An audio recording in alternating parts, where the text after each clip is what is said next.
last class we discussed about density of states, 1D, 2D, 3D, and we derived the expression for density of a state for various EK diagram, EK relationship. So we used parabolic EK relationship. Then we found out that EK relationship decides the shape of density of a state function. Right? So if we measure the density of state in terms of K, the expression remains same. But if we define it as a function of energy, then EK relationship plays a role. So for parabolic EK relationship, for 1D, the density of a state decreases as a square root of E. For 2D, it remains constant. For 3D, it increases as a square root of E. And if it is a conduction band, it is basically E minus EC. Then we also found that if EK relationship is linear, we saw for graphene. In that case, that was a 2D material, and we calculated the EK relationship for graphene also. And then from that diagram, you could basically try some other things like you can calculate the dE by dK, right? So that will tell you the velocity, right? And because it's a linear relationship, so you will basically get a constant velocity, right? That is basically FPS in the expression VF. Then if you take double derivative, because it's a linear, double derivative will be 0, right? So you can guess what will be the mass, right? And so on. So basically, given a EK relationship, you can calculate the density of a state. That is what is expected from you after the lecture on density of a state. Now today we are going to discuss these states, how we are going to fill them. So to fill in these space, these states, there is a function called Fermi-Dirac function. So that is basically a distribution function. Okay.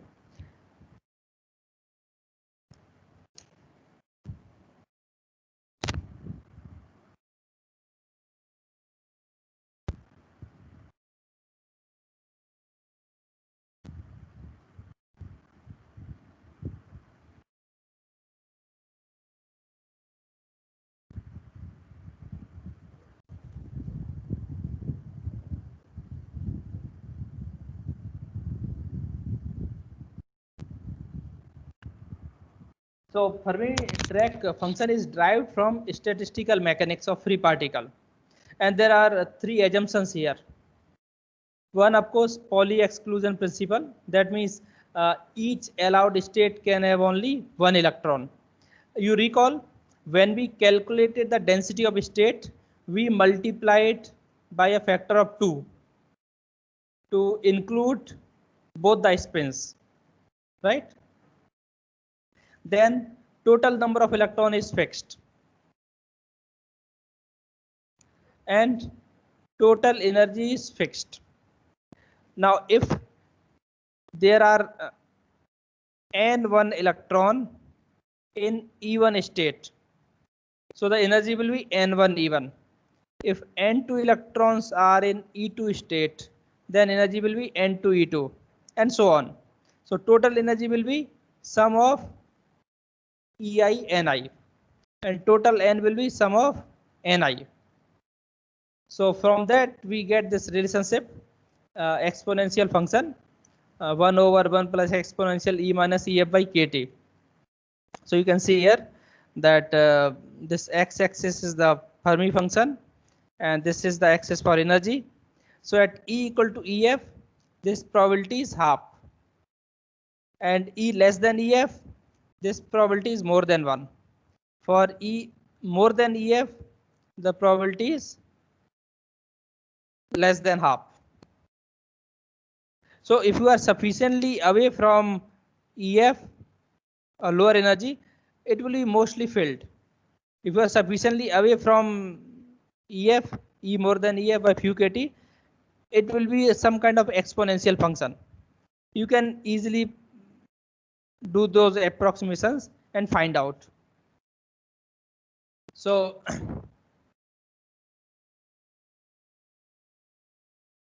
now this derivation is very simple. We will just briefly go through the derivation. What we do, let's say you have for each energy state, for each energy EI, right? There are SI available state, right? So let's say S is, let's say 10, okay, and number of electron in that those states is, let's say 5. So for energy state EI, Ni is the number of electron and Si is the number of state. So those Si states, for example 10, have to be filled with Ni number of electrons. So how many ways we can fill them? Because these electrons are identical, we can use a combination function, right? So that will be S C times N. Because it's ith energy level, we can use subscript I. So SCN. So that is S factorial by N factorial, S minus N factorial. Now if you consider all the states, so I equal to 1, 2, 3, so on, total probability will be basically a product of individual probabilities. And logarithm we are taking basically so that our calculation becomes easier. So because this product will actually be can be taken as sum and division can be taken as difference when we take the log.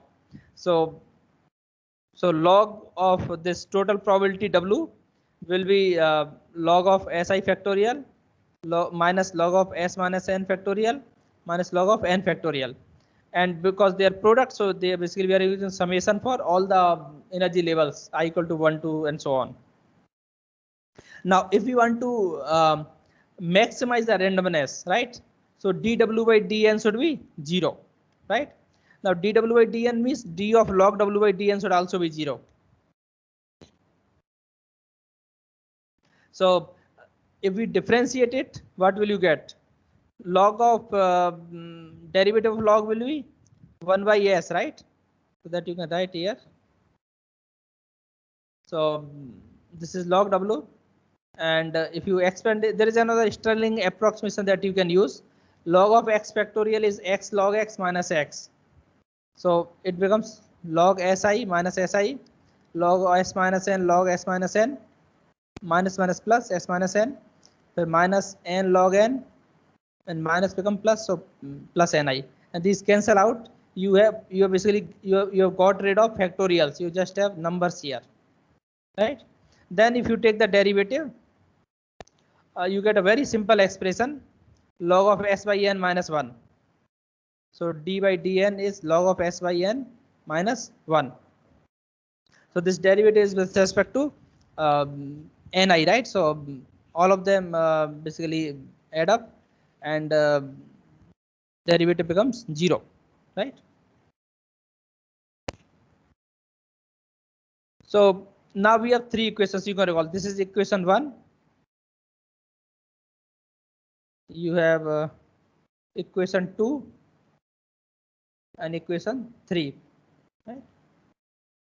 So these three equations can be combined, right? So these three equations can be combined, sigma Ni, sigma Ei Ni. Now if you differentiate with respect to dni is 0, sigma Ei is dni is 0. So if you add all three, then because we are using linear combination, so we can use some factor alpha for Ni and beta for energy, right? So log of S by Ni minus 1 minus alpha minus beta is equal to 0, right? So then if you write this one equal to 0, you will get Si by Ni minus 1 is equal to, this is log, so this becomes exponential alpha plus beta EI, right? So your SI will become, now probability is what? Probability is Ni by Si, right? Electrons occupying the state by number of state, right? So this is the probability for filling for ith level, right? And that will become 1 over 1 plus exponential alpha plus beta EI, correct? So this is basically the form of your Fermi-Dirac distribution function. Now from thermodynamics, we can get this coefficient. Alpha is minus EF by kT, beta is 1 by kT. So you have basically the familiar form of Fermi-Dirac distribution.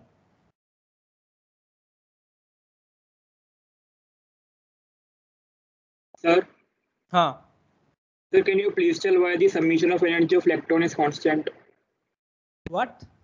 Why the summation of energy of electrons is constant? Okay. At a given temperature, energy of the crystal will be sigma of EI Ni, right? Now if you change the energy, what will happen? Distribution will change. You understand? If you change the energy, what will happen? Distribution will change. For example, let's say you have, let's say there are two levels here, right? So this is energy is 1 electron volt, this is 2 electron volt, right? And you have, let's say, and there is another level 3 electron volt, 4 electron volt, and then you have, let's say, 4 electrons, right? So of course they will occupy these two levels, right? And what will be the energy? 2 electron with 1 electron volt, 2 electron with 2 electron volt. So this is for total 6 electron volt. 2 to 4 plus 2, 6 electron volt, right? Now this is basically your like 0 Kelvin, right? Because electrons will always occupy the lowest energy state. Now due to temperature, you raise the temperature due to some other effect. Let's say you make it 8 electron volt. Now what will be the distribution? The distribution is basically it has to increase by 2 electron volt, right? So 1 electron from here can go here. So 4 plus 2, 6 plus 2, 8, right? So your distribution can look like this: 1 electron here, or 1 electron here, and 2 electron here. Another possibility is 1 electron from this can go here. So let me show you. You make it 8 electron volt. So this is 1, this is 2, this is 3, this is 4, right? So you can have 2 electron here, 1 here, 1 here, right? So this will 4 plus 2 plus 2, 8, right? Another possibility is you have 1 here, so 2. Then now you need 6, right? So you can have 3 here, 3 here, right? This is another possibility. Then what is the other possibility? 8, right?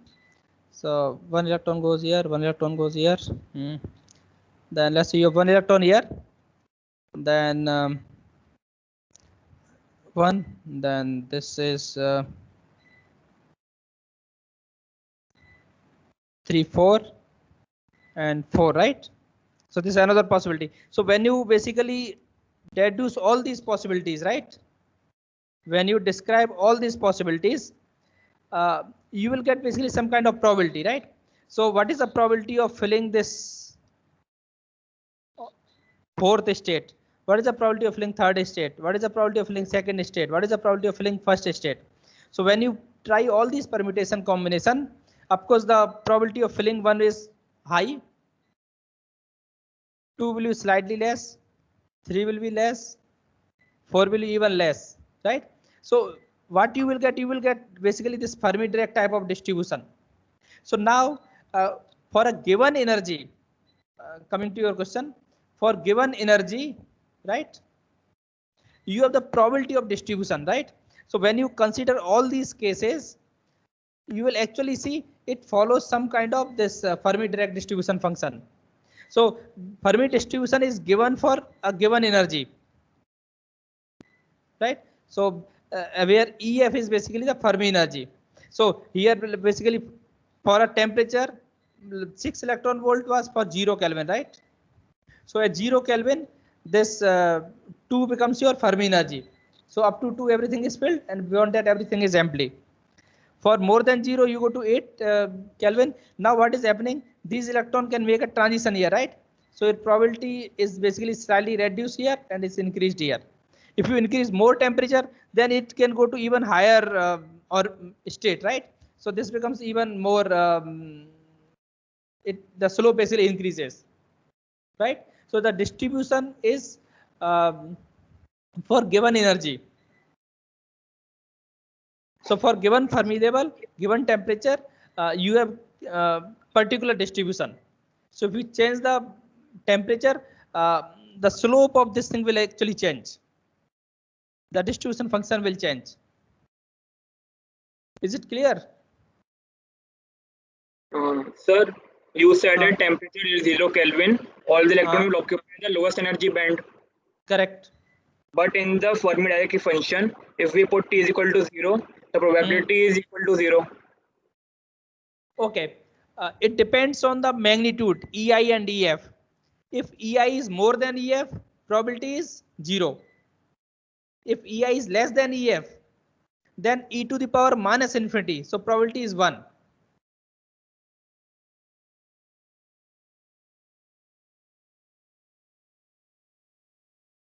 It depends on the magnitude of EI minus EF. Is it okay? Okay, sir. Okay. Okay. So once we know the Fermi Dirac distribution, we can basically calculate the number of carriers.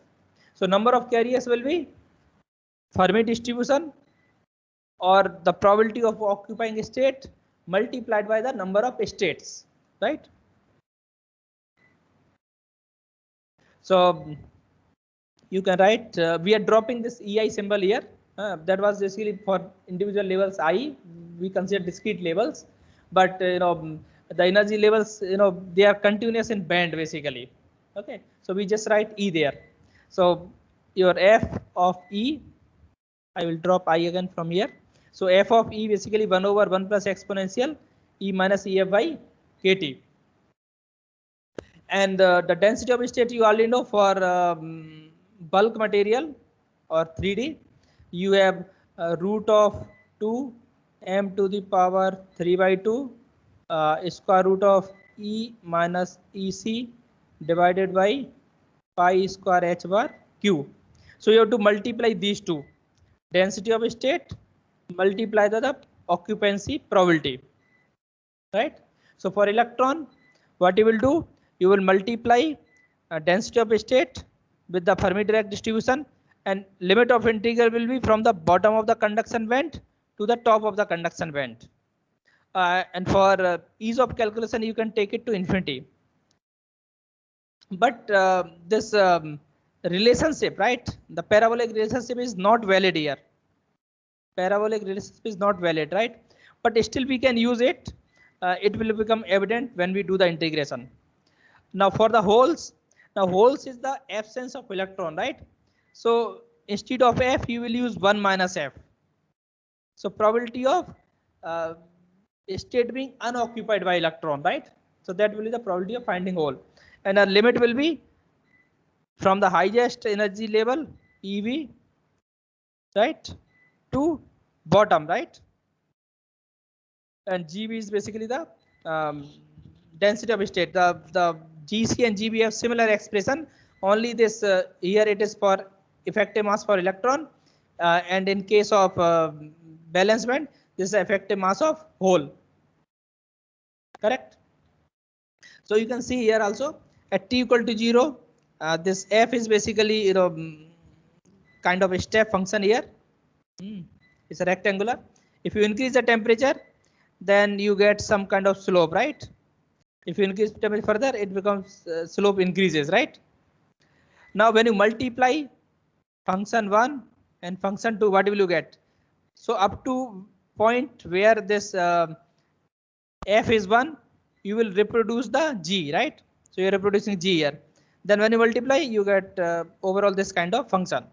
right? So area of this thing will be integral will be area of this region, right? So that will tell you total number of carriers, electrons or holes, right? Okay, so here is basically the picture which shows different Fermi levels, right? If Fermi level is in the middle, right, then your EF will be half in the middle of the band gap and it decreases, and 1 minus EF decreases here, right? So what you get? You get very small electron and hole concentration, right? And they are almost equal. These areas are almost equal. If your Fermi level is near the conduction band, then of course your EF will be more here and 1 minus EF will be less here, right? So what you will get? You will get less hole concentration, more electron concentration. If your Fermi level is near the valence band, then of course your your probability of valence band being unoccupied is higher, right? 1 minus EF, and probability of conduction being occupied is will be very less. So your electrons will be less and holes will be higher, right? So basically by tailoring the Fermi level from valence band to conduction band, you are basically controlling the number of electrons and holes, right? This of course is called N type, right, where electrons are majority. This is called P type, where holes are in majority. So all this can be obtained by doing the integration, right? Now how this integration is done?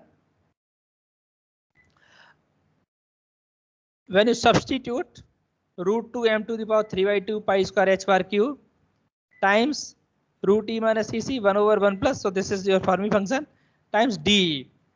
Now this is basically independent of energy, it can be taken out. Now this integral, how can we do? So we can make one substitution here, right? So eta is basically E minus EC by KT and eta F is EF minus EC by KT. So this is a substitution, right? Then when we substitute it, so your D become KT times D eta, right? So KT D eta and root E minus EC is root KT times root eta, right? So root KT and one more KT, it becomes KT by 3 by 2. Then eta power half d eta divided by, now if you subtract, it becomes E minus EF by KT, right? So this E minus eta. Now this is integral which we call Fermi-Dirac integral. Square root of eta divided by 1 plus exponential eta minus eta f. This is Fermi-Dirac integral, right? And this basically curve shows Fermi-Dirac integral. This is basically Fermi-Dirac integral. Now if you compare this matches with e to the power eta for value less than eta less than minus 1, right? Now eta less than minus 1 means energy is less than EC by KT, right? So if your energy is less than EC by some KT, right? So you can say minus KT, right? So it is basically away from the band edge by order of KT or so, few KT. Then you can basically instead of this integral, you can use e to the power eta, correct? And e to the power eta is e to the power E minus EC by KT, right? And then this coefficient NC 2 by root pi, where NC is 2 m, basically coming from here, m to the power 3 by 2, k to the power 3 by 2, h bar square, so which become h bar cube, then pi. Now this we have taken 2 by root pi here because the integral, this integral, you can integrate for if this exponential, right? Exponential eta minus eta f. is much larger than 1, right? You can ignore this one, and then you can basically integrate, and that integration comes out to be around root pi by 2. So that's why we have taken this factor 2 by root pi, right? So similar expression exists for whole also. So if you substitute here, let me substitute. So f half integral for 0 to infinity. Now you notice the limit also, right? Because we have substitute eta as e minus ec by kt. So limit ec will become at e equal to ec, eta is 0. At e equal to infinity, eta is infinity, right? So your limit will be 0 to infinity here for eta, right? Then so because ec minus e have more than by kt, so you can ignore this one here. So it becomes e to the power eta f minus eta, right? So eta f you can take out, it becomes minus eta, and this integral is root pi by 2, right? So basically you can write. So now this overall expression for electron is a factor times e to the power ef minus ec by kt. Now this is we call effective density of state, NC. Similarly, we have effective density of state for holes also, NV, right? So your electron concentration is NC times e to the power minus ef minus ec by kt. So you notice here, if ef is more, electron concentration will be more. For holes, it will be other way around. It will be ev minus ef by kt, or minus of ef minus ev by kt. So if ef is more, holes will be less, because those valence band will be filled. Is it okay? So just by integration of density of state and Fermi-Dirac function, we can get the carrier concentration, electron concentration, and hole concentration. And you notice the variation also. This effective density of state increases if you increase the temperature, right? If temperature increases, this effective density of state increases. If you increase the mass, effective density of state increases. And of course, this is exponential dependence between with Fermi level. Now we can discuss the intrinsic semiconductor. When we apply this equation for intrinsic semiconductor, n is equal to p. So from this you can obtain EF, right? So you take to other side. It will be if you take other side, they will subtract. So wait.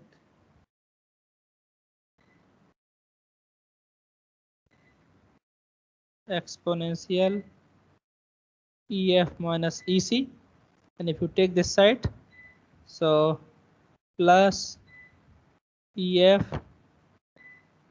minus EV, right, by KT. So this one 2 EF minus EC plus EV, right? So EF become EC plus EV by 2. So this is the mid of the band gap, right? This is the middle of band gap, right? Then there is a factor NC by NV, right? So this KT will come here. So this 2 will also go KT by 2 log NV by NC, right?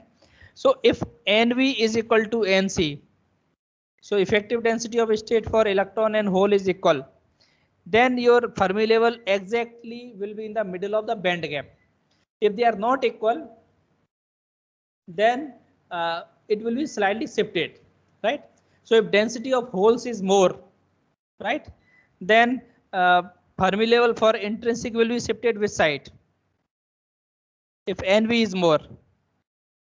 If density of state, effective density of state for hole is more, then Fermi level will be shifted up. Why? Because it has to balance.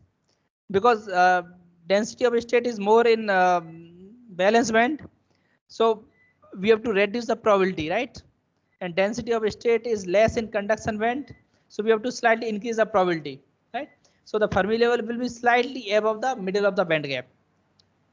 If NV is less, then it has to be slightly below the half of the or middle of the band gap. Correct. Now you notice here these NC and NV, they depend on, of course, T is a temperature. Now temperature is same, so it won't be different. Only different will be M, right? So this density, effective density of a state depends on the effective mass, right? So if mass of hole is more than the mass of electron, right, then intrinsic level will be slightly above the middle of the band gap. Now what is the mass? Mass is basically the curvature, right? So that means, so let's say probability is here, right? So for same DE energy,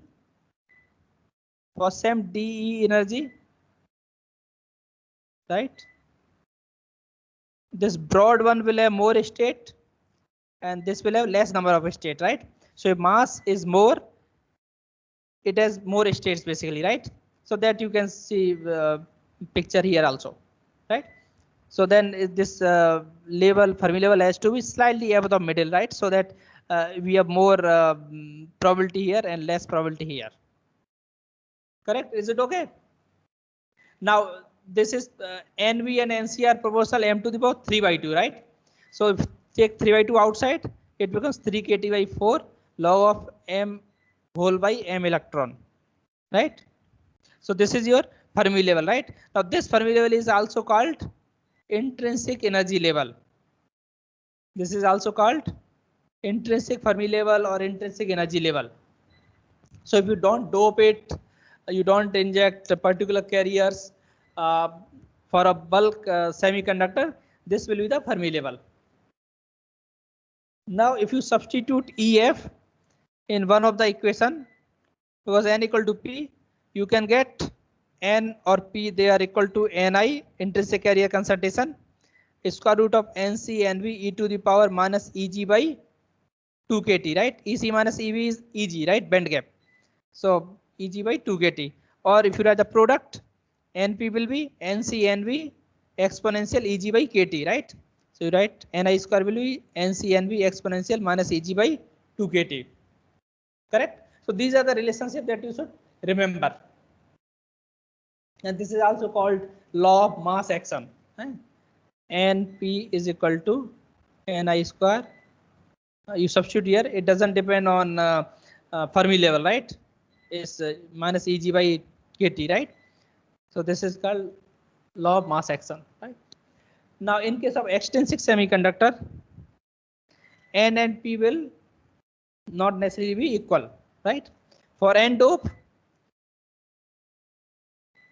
P will be more than N. So hole concentration will be more than electron concentration. Sorry, this is N doped, right? So N concentration will be more than hole concentration. For P doped, hole concentration will be more than electron concentration. Now, how do we get these carriers? For N doped, there is a atom from group 5 which has one extra electron, right? And which is free and it can give to the crystal, right? So that way you have this extra carrier here. For P doped, you have an atom from group 3 which is one sort of electron, right? So there will be one hole here, right? Because it will have only one electron contributed by silicon.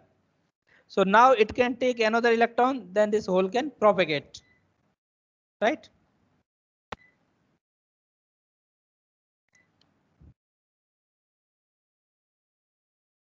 Now the number of dopants basically is, if you recall, in silicon number of atoms is order of 10 raised to power 22, right? So that is kind of absolute limit, right? You cannot replace all the silicon atoms with a dopant, right? So generally the doping is kept below 10 raised to power 20, right? Means 1 out of 100 is already 1%, right? So it has to be kept below 10 raised to power 20. So if you see typical doping, it can range from 10 raised to power 15, 16 to 10 raised to power 19, right? So this is also already very less. If you use 10 raised to 16 doping, so this is basically 10 raised to 22, so 10 raised to 4, right? So because it's 5 into 10 raised to 22, so it's around 5 million, right? So out of 5 million atom, there is one dopant atom. Right? So now in case of extrinsic semiconductor, N is not equal to P. But even for extrinsic, NP product is Ni square. And the equations we derived, they are still valid, right? So you can even for this is basically true for both intrinsic as well as extrinsic semiconductor. So your N is Nc exponential Ec minus Ef by Kt. P is Nv exponential Ef minus Ev by minus of Ef minus Ev by Kt. And then if you multiply it, your Np is Ni square is Nc Nv Eg by Kt. Right? This will be minus Eg by Kt. Yeah? Eb minus Ec, right? Because if band gap is more, the carrier concentration will be less. So it's minus Eg by Kt. So this is independent of doping. Now there is another expression we can write for electron hole concentration in terms of Ni. Can we write expression in terms of Ni? So because Ni is this thing, you substitute is here, right? So if you divide by Ni, right? And you just say divide by Ni, what will you get? So N is equal to Ni times Nc by root Nc Nv, right? So that becomes an Eg by Kt, right? So Eg is basically Ev minus Ec, right? So if you subtract it, Ec will cancel, and you will have wait.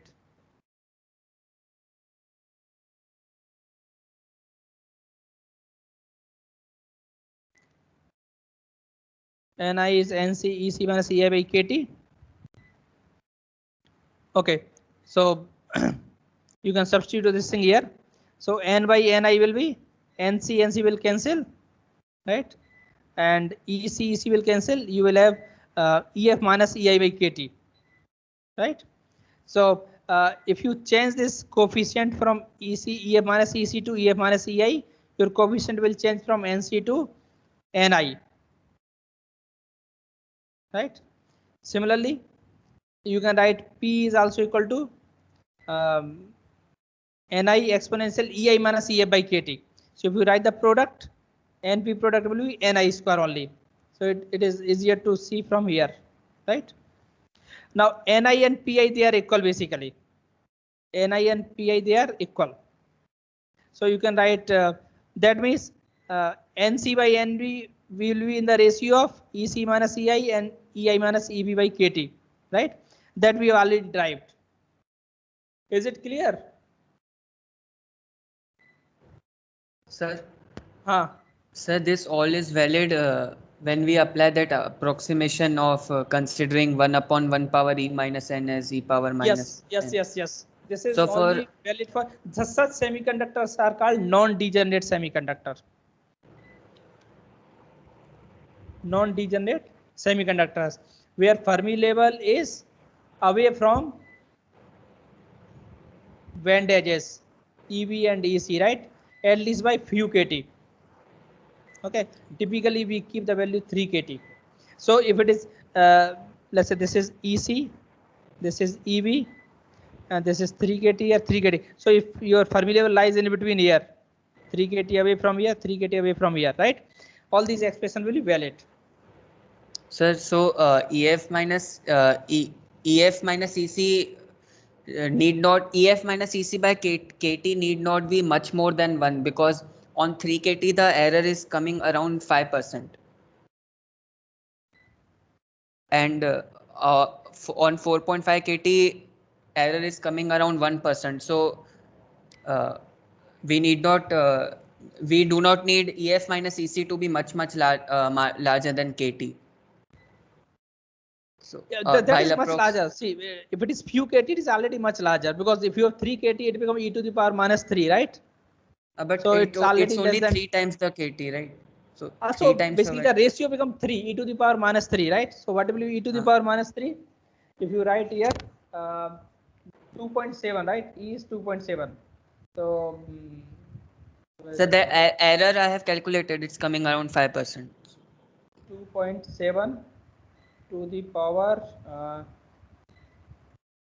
3, right? 1 by 20. So this was 5%. Correct. So what is the question? Sir, I thought that E minus EC is much greater than 1, does not means it's only 3 times KT, so I thought that Okay, the 3 is statement. basically is engineering approximation. If we take 5 KT, as far as 5 KT also, No, but see, if 5 it is KT, it will be valid for 5 KT also. but 5 KT is not much greater than KT. It's only 5 times, right? Okay, you can do one thing. You can use that Fermi-Dirac functions plot here. Sorry, this Fermi-Dirac integrals plot here, right? And then you can calculate the carrier concentration, right? So that will be the error. So -1 is here, right? So this will be there because it's log scale. So it's actually this appearing small is slightly big here, eh? Is not that small. But if you see the size of the carriers, right? Number of carriers, right? It will be already order of it will be order of how much? If Fermi level is at EC, what will be the electron and hole concentration? So at EC, electron concentration will be same as NC, right? If Fermi level is at EC, then electron concentration will be same as NC. If Fermi level is at EV, then hole concentration will be same as NV. Correct? Sir, I think I got that because when you showed the pic, E minus EC much greater than KT is not lead-in on log scale. On log scale it could be 3/5, and in reality it will affect much more. So yeah, because it's coming that in can be the exponential. explanation. It's coming in exponential. Okay. Okay. Okay. Sir, can you please tell, we have used parabolic approximation, but still we're integrating till infinity. Okay, yeah.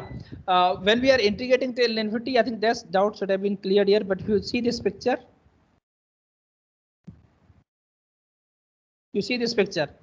what is happening? It's only again up to few KT only you are going, right? After that, it is already, it is varying exponentially, right? So you can go to infinity, right? But 0 already after few KT distance here. You understand? Okay, sir. Yeah.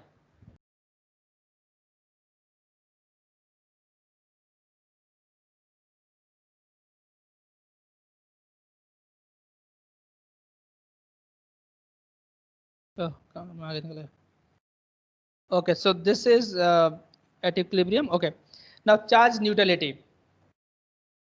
When we dope the semiconductor,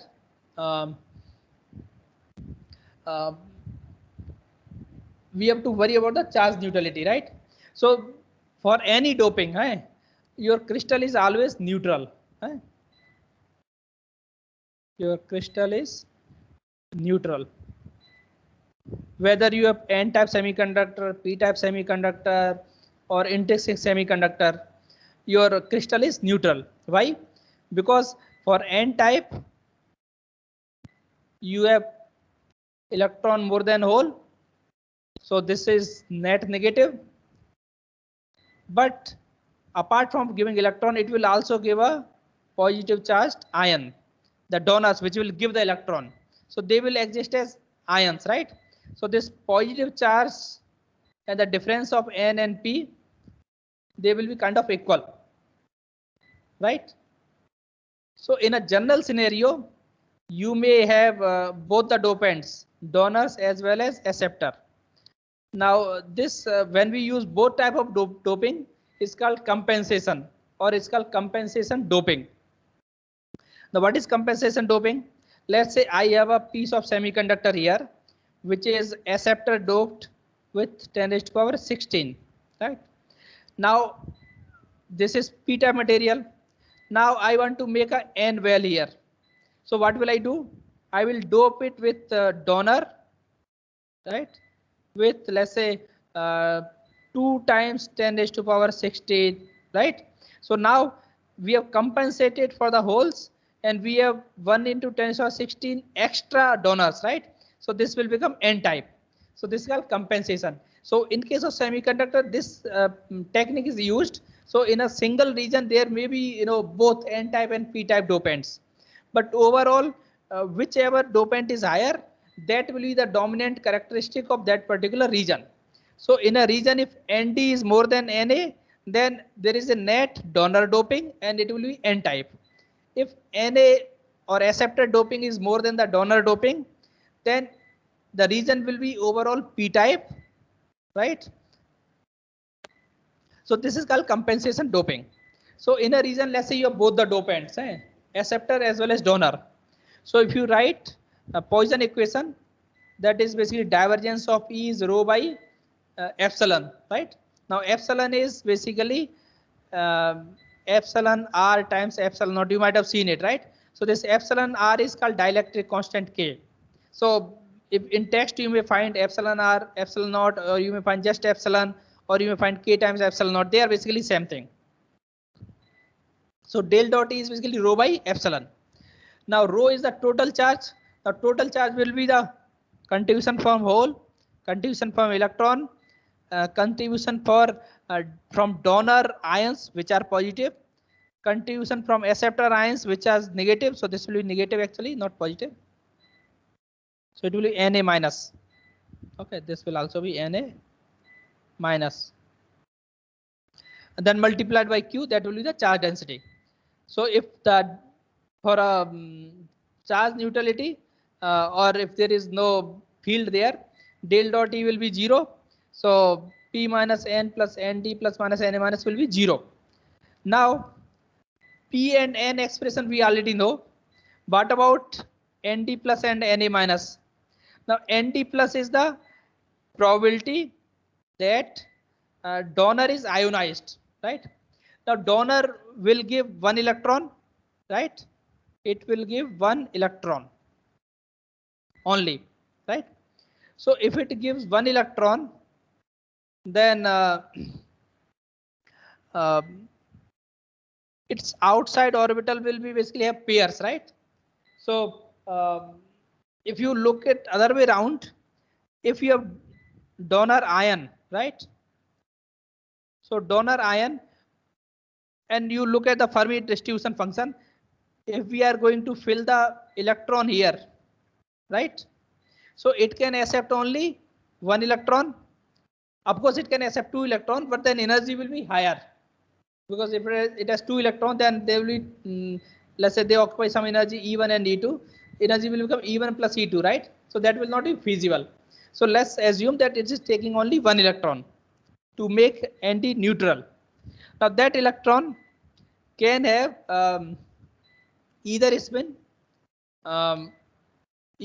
up or spin down, right? So because it is taking only 1 electron, there is some degeneracy factor there appearing here, right? So it is taking electron from the conduction band. So from conduction band, it is taking 1 electron, and the spin that it will have, right, will depend on the if there is a state here, right, which can occupy 2 electrons, right? So if there is already 1 electron here, the next electron will have to take particular spin only, right? It cannot take either spin, right? So this factor of 2 appears from there because it can take only one of the spin. So the Nd plus by Na is same as Fermi distribution function with a degeneracy factor of 2.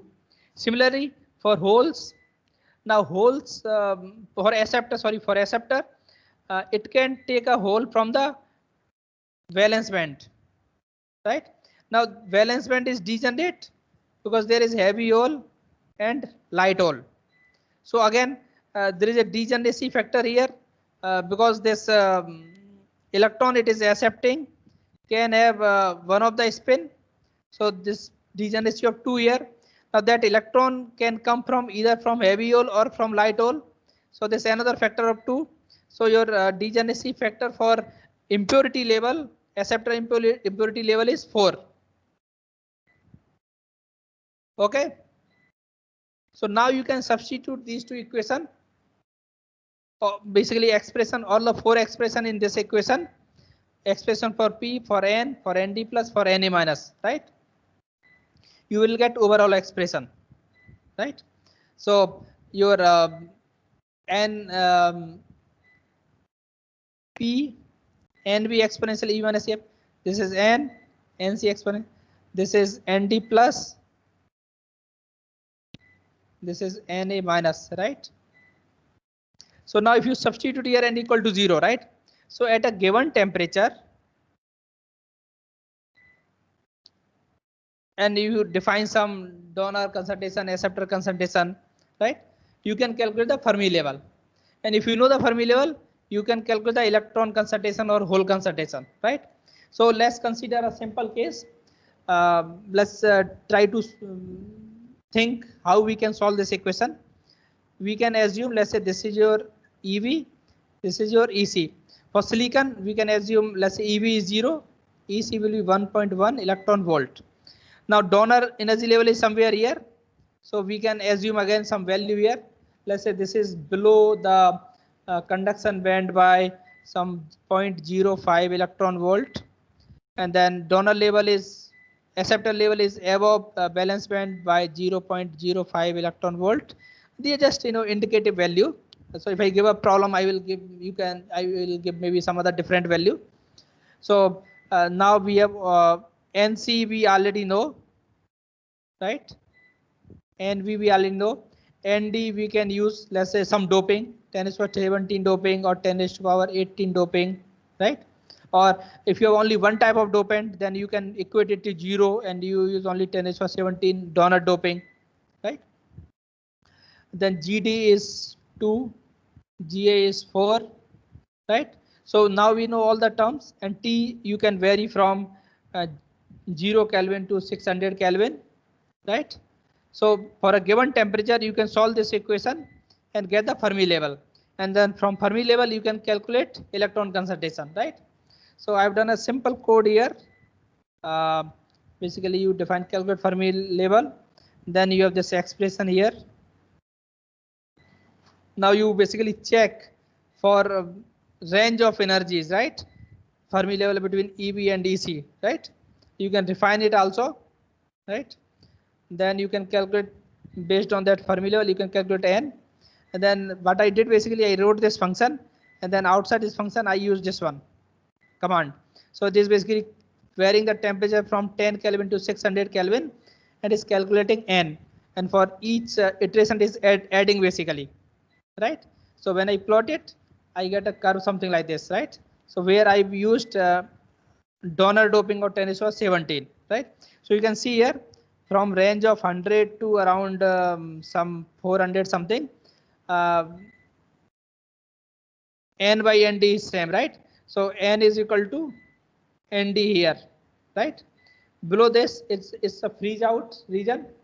Above this, intrinsic concentration is increased, right? So if you increase the temperature, your Ni will increase and the doping becomes meaningless, right? So we can summarize it now.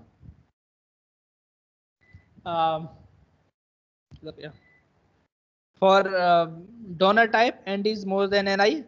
Your N is given as Nd and P is Ni square by Nd, because P Na's product is Ni square.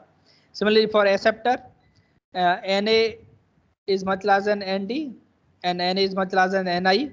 So your P is equal to Na and N is equal to Ni square by Na. And you can write those expressions also. And you can calculate the Fermi level for particular doping, right? So Fermi level is basically, if you write here, EF minus EI by KT is N by Ni, right? So log of N by Ni will be EF minus EI by KT. So you can write EF is equal to EI plus KT N by Ni. N by Ni is Nd by Ni. Similarly for acceptor, EI minus EF KT log Na by Ni. So the gap here, this is for N type, this is for P type. Now even for P type you can calculate this also, right? So same expression EF minus EI, if you write N by Ni will give you this for P type. So this is basically N by Ni. Now N is basically Ni square by Na divided by Ni. So it becomes Ni by Na, right? So this is Na by Ni, that will be Ni by Na, right? So they will add up to basically Ec minus Eb, correct? So this is clear. So given a electron and hole concentration or the doping concentration, you can calculate the Fermi level. So that also you try some problems based on this. Okay, so one last slide, then we are going to close this one. So this is basically the plot of EF minus EI versus temperature, right? So let's say you dope 10 raised to power 14, right? So at temperature of some 400 something, 4 maybe 80, N become Ni, right? That means your intrinsic concentration is already close to 10 to 14, right? So if you have doping of 10 to 14, this will make sense only up to 400 Kelvin. Above this, Ni has already overcome 10 to 14, right? So you can see if you have doping 10 to 18, then you can go up to maybe 600, 10 to 16, right? So for higher doping, you have higher temperature range basically, up to which it will act as doped region, right? Above which it will act as intrinsic. So if you have doping of 10 raised to power 15, let's say, right? So it is extrinsic up to certain temperature 500, above which it will become again intrinsic. So the doping makes a semiconductor extrinsic only in a certain temperature range. Once its temperature crosses certain range, it becomes intrinsic again, right?